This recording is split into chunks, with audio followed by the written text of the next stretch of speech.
Malkia mwenye nguvu. Napoongelea malkia mwenye nguvu, maana yake ni mwanamke hodari, mwanamke anayejisimamia mwanzo mpaka mwisho. Basi ninapofafanua hili ili mwanamke uwe malkia mwenye nguvu, maana yake tunaanza na pointi moja ambayo itakuimarisha. Maisha ni kidonda.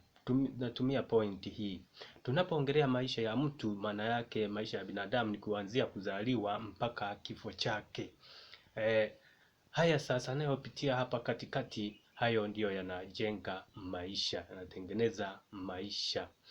Nimetumia neno hili maisha ni kidonda, maana yake kwamba wanawake wengi sana katika maisha haya wanapokumbana na changamoto kinamaliza na anapoteza dira kabisa na kubaki mtu ambaye hana mwelekeo, lakini angefika mbali na kuwa malkia mwenye nguvu.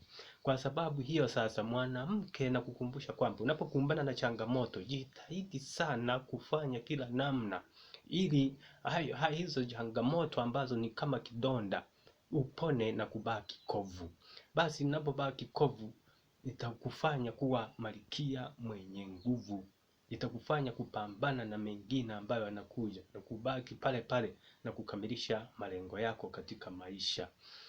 Ni kweli kabisa maisha ni kidonda, tena kidonda maji. Hivyo sasa ni muhimu sana kujibidisha wewe mwanamke unapokumbana na changamoto. Na tunapoongelea changamoto hizo ni nyingi, kwa mfano kuacha na mume wako, kufiwa, kufilisika, njaa, magonjwa na mengine, kukoswa vitu mbalimbali, unyanyasaji na mengine mengi. Hicho ndicho kidonda.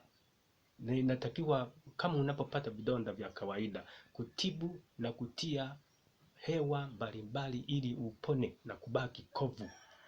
Hilo kovu basi itakusaidia kupambana na mambo mengine yanayofuata.